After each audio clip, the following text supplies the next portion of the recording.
Hey everybody, welcome back to my channel. In today's video, I'm going to be sharing my recipe for Dosti Roti, also known as 2-in-1 roti. This is basically two different dough balls that are sandwiched together, and they have a layer of oil and flour on the inside, which creates two separate layers or two separate rotis, as you're seeing here. Now this is usually made for a baby's 9-day. It'll be made with masala halwa or halwa, and that is like a green or brown looking pudding that is usually served alongside this. I just wanted to let you guys know that this can be made for any function. You can serve this just like you would serve regular roti with anything that you want.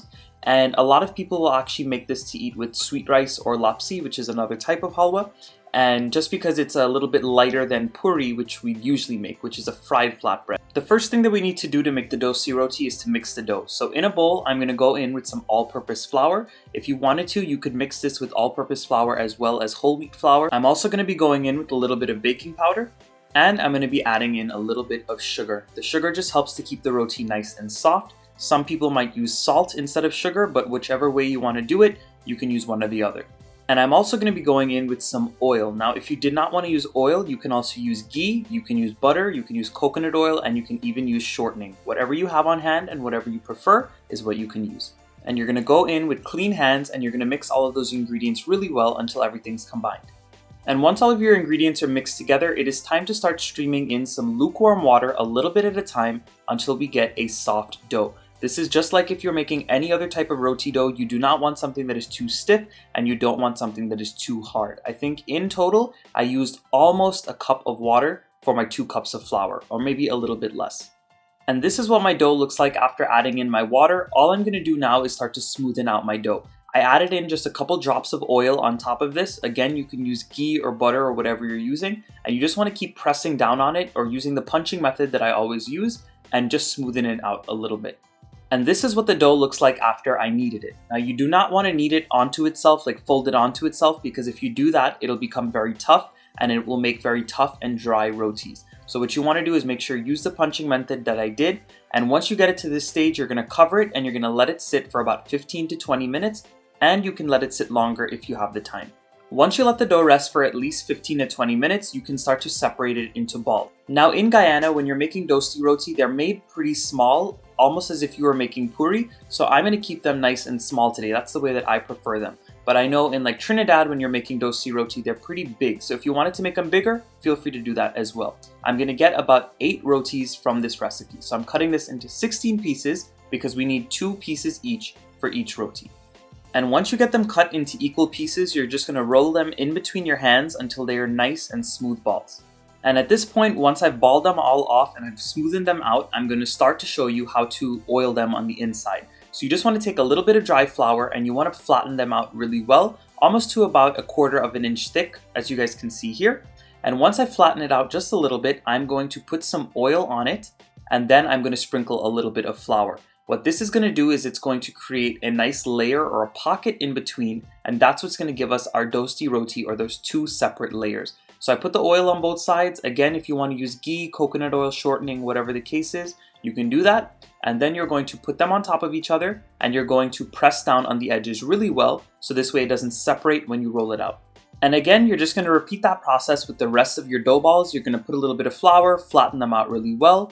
Put your oil on both of them, put a little bit of dried flour to separate them, and then you're going to pinch down the edges very well, so this way they stay together as you are rolling it and they don't fall apart. But once you get all of the rotis filled, again with this recipe, you're going to get 8 small dosti rotis. If you want to make more, of course, you can double or triple the recipe. But once you get them rolled out, you do not need to let them rest too much. All you need to do is start cooking right away. So onto my board, I'm going to put a little bit of flour with my piece of dough that I've already oiled, and I'm just going to roll it out until I get to about 1/4 inch thickness. You want it to be very, very thin, almost if you were making puri. And this is the way that I rolled it out. As you guys can see, it's nice and thin. The edges are nice and even throughout, and I would actually say that this is a little less than 1/4 inch thick, just because it is so thin. So what I recommend, being that dosti roti cooks very, very fast, is that you roll out a couple of them and then you start cooking, because the process goes very quick. It cooks for about a minute on each side and then it's done. So I'm going to continue to roll a couple more out and then I'll meet you guys at the stove and show you guys how to cook them. So I have my tawa here and it's heating up on a medium-high heat.